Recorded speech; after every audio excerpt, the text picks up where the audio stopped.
Hey guys, welcome to Hillbilly Talk with Shane Simmons. This is episode 7. Almost filling up 2 hands now. This is good. Today, finally, I'm going to talk about the scrip system, how coal miners were paid back in the early parts of the 20th century, really late 19th century is when it first started, but really exploded in popularity the first part of the 20th century. Get into that a little bit, as I promised before. Got all kinds of little samples I want to show you and share with you, so I really get excited about this subject too, so it may be a little bit longer than some of our other videos have been. Anyway, before I get started on that, I have some thanking to do. Mr. Ronald Tashia, I think. I hope I'm saying that last name right, because I am very bad. Well, I hate very badly to mess somebody's name up. My name gets Shane, Sean, I've been called Gary, Martin, everything else, and I don't appreciate when my name's screwed up, so hopefully it's Tashia. Maybe it's Tashia. Oh gosh, I hate it. But Ronald, I know that part. Thank you so much.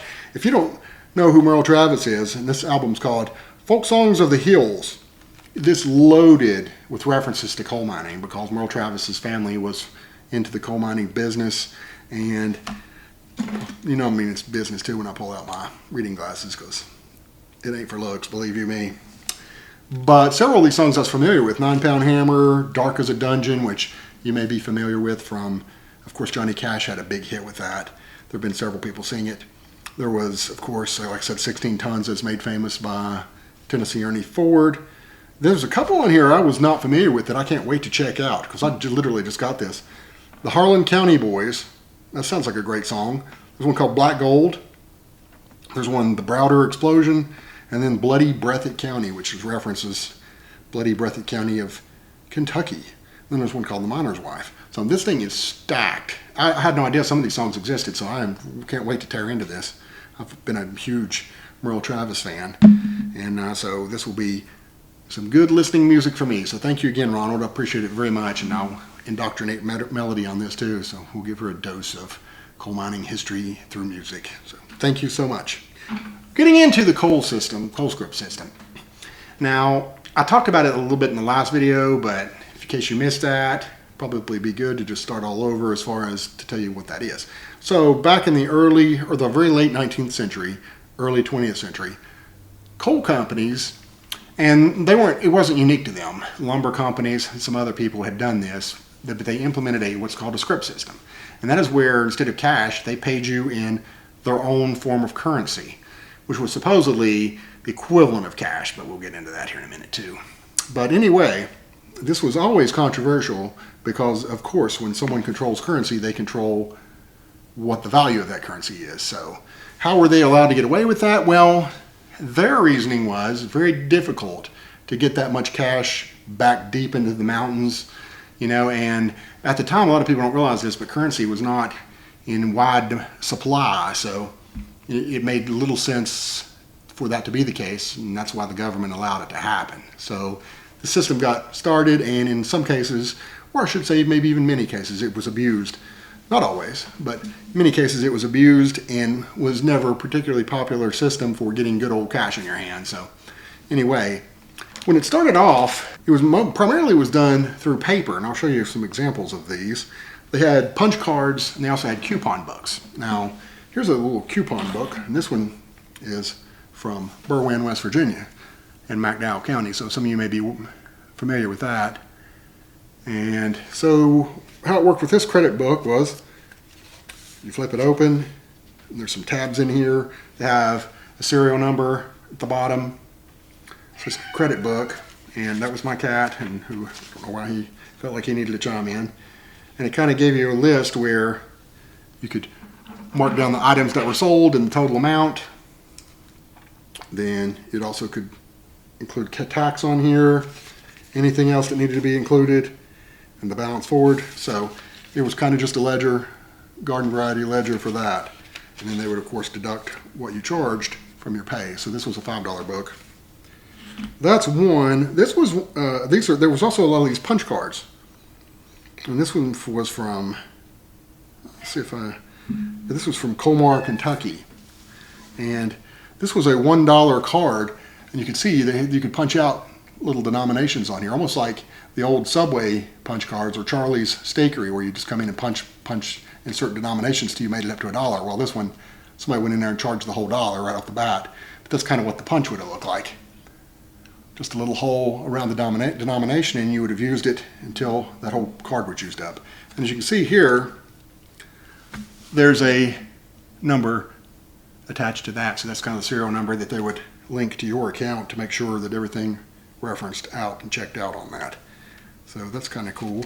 Here's one that I'd never seen before until I bought this. This is for the Christie Coal Company in Esserville, Virginia, which, if memory serves, is near Norton, Virginia. But this is another punch card, but this actually has every penny up to the full, I think this is $3.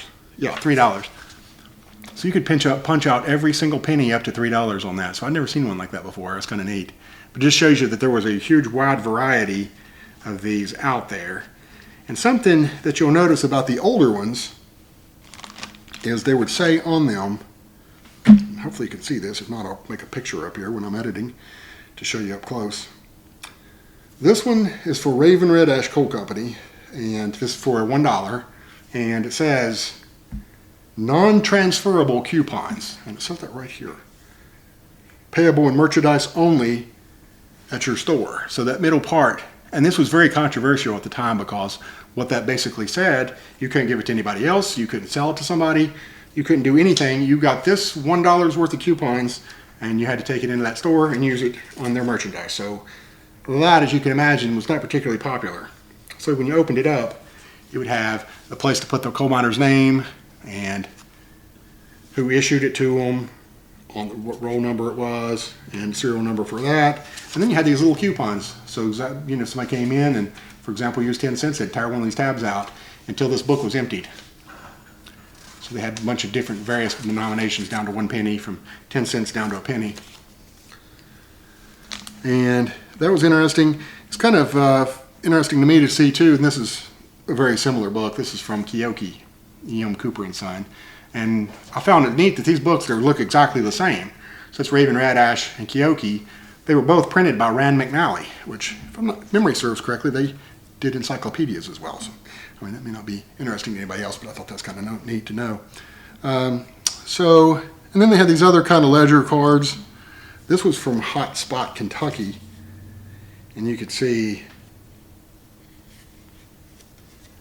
how this miner went in and would charge 5, skip down there 2, 1. So it kind of just tracked him down. Hiram Banks. Okay, Hiram Banks. And here's another one from Big Jim Coal Company, which looked almost exactly the same. Same kind of thing, we just put the ledgers down through there. So that's some of the paper examples. Let me see what else we got here that would be neat. This one comes from Stonega Coal and Coke Company, and it was the Derby Colliery. This fellow's name was Carl McNutt. So if anybody's from Stonega and knows Carl McNutt's family, tell him I got his old card. This is an ID card and credit card. So basically, this miner would have to bring this in. He would have his account number, what store he was going to, and he'd have to present that every time he traded at the stores to prove his ID. Basically, instead of a driver's license, it would be, here I am, I'm Carl McNutt, and I'm authorized to charge on that account. I've seen very few of these out there. I haven't seen many of these, so I'd love to get in there when I was able to acquire that. It's ID and credit card. And here's just a generic one too. These look like you're just a regular old department store. This is from Benham, Kentucky. And it basically just has a ledger where you could show what someone purchased on the date and how much it cost and all that kind of stuff. So you're just your garden variety ledger book there. I've got one here from Pocahontas Fuel Company. It goes back to 1911, and this shows where someone got charged for the cars of coal that were shipped to their house for heating purposes. So I thought that was really neat to see. It shows the car number, the car's initial, I don't know if that means the person who did it, the weight of the car, so how much coal was delivered, and then what type of grade it was, and this was slack coal. So that was kind of a neat thing to see. I hadn't seen many of those either in my life, so I was glad to be able to acquire that one. This is one that you don't see very often. This is a payroll for New River and Pocahontas Consolidated Coal Company at the Kmore mine. This one actually has an ad on it for the Fayette County National Bank, and it says something about using the savings account there. Now, obviously, most of your coal companies at the turn of the century, at least, didn't have any banks in the town or anything else, and savings account were non-existent. So it was a little bit more conscious of doing that. I don't have the year on here. Oh, I do have the year on here. It's very thin. It's 1950. My name's Eugene Spangler. But 1950, they had banks, and so you had a little bit more competition out there, and there was a little bit of encouragement to actually save money, which is a rare thing to see in the coal mining days, believe me. So I think I had one more thing to show. If you hear something that it's not snow chains on a school bus, it's my cat rolling a ball around. This is from North Pole Coal. I'm not sure where that was at. At one time I knew, but it ain't the North Pole. I do know that much. But this is pretty cool. I'll let you take a look at it, and I'll put a better picture of it up. But it basically says, on the one side it has your credits, and the other side your debits. This is almost like an accounting ledger.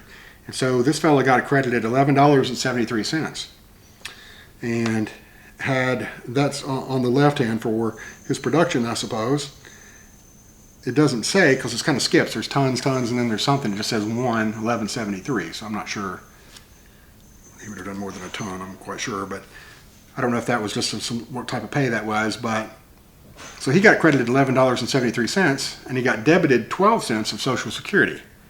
And so come to the bottom, and balance due was going to be $11.61, right? Well, unfortunately, he was overdrawn by $10. So he ended up getting $1.61. That's all he got out of that, because he was already overdrawn due to using the Scrip system. So he got $1.61. So of course, obviously he would have had to borrow to get through the work week again, and end up being in a bad situation. So when you hear this, when I mentioned that 16-ton song, when you hear "Oh my soul to the company store," well, that's what they're talking about.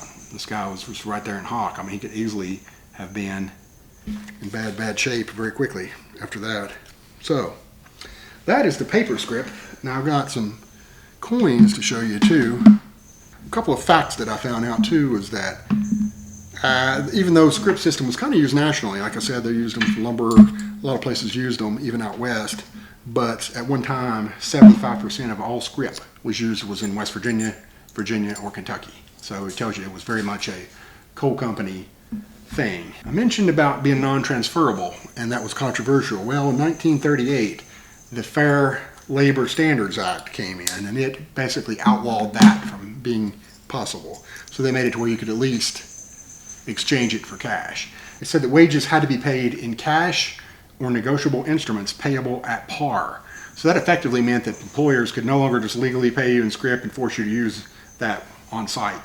It didn't, because that did not obviously meet the criteria for being universally negotiable or equivalent to cash.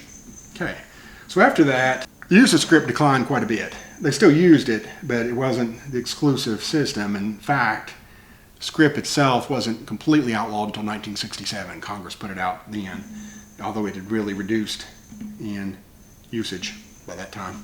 Depending on the mine, of course, they could set their own standards, but you could get either 50% advance, sometimes up to 80% advance of your next week's pay. And then you talk about getting in hock. You know, you can imagine if using, like that poor fellow was in pretty rough shape there. That's why you saw these people perpetually in debt and had a very, very difficult time getting themselves out. A lot of this coin Scrip they were made by a couple of primary companies. One of them was Orco. That was the big one. And there's another one called Shiloh. They're both based in Ohio for some reason, but they made coins that, in fact, if I'm not mistaken, Orco is still around today. I do believe at least one of these companies that makes them for like arcade machines and so forth. If you've ever been to an arcade and put $1 in and they give you their own currency, that's exactly who makes those. So in some cases, I thought that's kind of neat because I'm an arcade junkie when I was a kid. But anyway, the coin looks just like, or very, very similar to regular coins, you might say. What's kind of neat on these, this one is from Premier Red Ash Coal Corporation, which is in Raven, Virginia, or Red Ash, Virginia, I should say. And what I love about this is my papa worked for this company, so he very well could have handled this very piece of Scrip, which is kind of neat to me to think about. And then here's that one's for $1. This is 10 cents. You can tell in this case they're same color, but the size difference makes it, and they had that stamp in the middle. That way, make it much more difficult to try and make some counterfeit or anything like that. Made it much more unique. So there's that. I'll show you. Some of them change colors. This is Jewel Ridge Coal Corporation. So it had a silver for $1 and copper color for a dime, that kind of thing all the way down. So I thought that's kind of neat to look at. Now, Scrip, as I've said before, was certainly manipulated by companies. They had the ability, when you control the currency, you control everything, and since they had to buy in your store. But I've studied 7 Ways to Sunday, and I've never seen an example where it was just completely, utterly outrageous. Was it higher than you would get elsewhere? Yes, yeah, it was. But it wasn't just so outrageously so that you couldn't justify it, because when you really look at it too, what would it matter if they sold stuff cheap price? They would just could justify back then just paying you less before there's any kind of unionization or anything. But instead, they had really high quality products.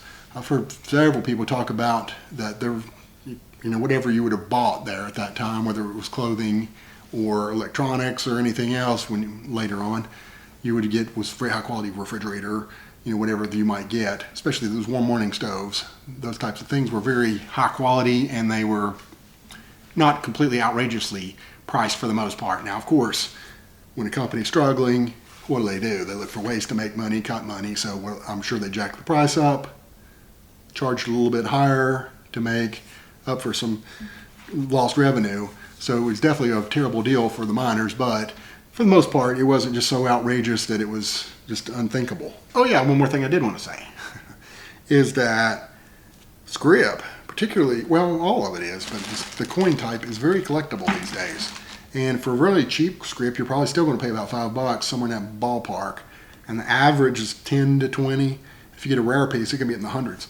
So yeah, it's kind of a neat little thing, because where else are you going to find money, something that looks like money, that has your little town, like Red Ash, Virginia? That's just unthinkable at this point. So it's really kind of a cool thing, and to just know that, like I said, my papa, my mama may have touched this very coin. Who knows? Just kind of a cool thing to have as a memento and of a different era and time. And most of the time you see that exchanged on eBay. There's a few other people that just sell them randomly, but for the most part, that's where I've been able to find most of my collection. And at one time I had a lot. But a divorce will take that. Took care of that for me, so I've still got some, but not what I used to have. Now I know what I'm going to do is, when we'll get off of here, and we'll think about 3 or 4 other things I was wanting to say, and then we'll have probably a part 2 to this. But my brain fog, fatigue is kicked in, so this will cover it for today. But I hope you enjoyed learning a little bit more about the Scrip system and how it would work. But anyway, don't take any wooden nickels, I guess, or any wooden Scrip, and if you owe your soul to the company store, I don't know what to tell you. Get yourself out of there, man. Anyway, I'll see you next time.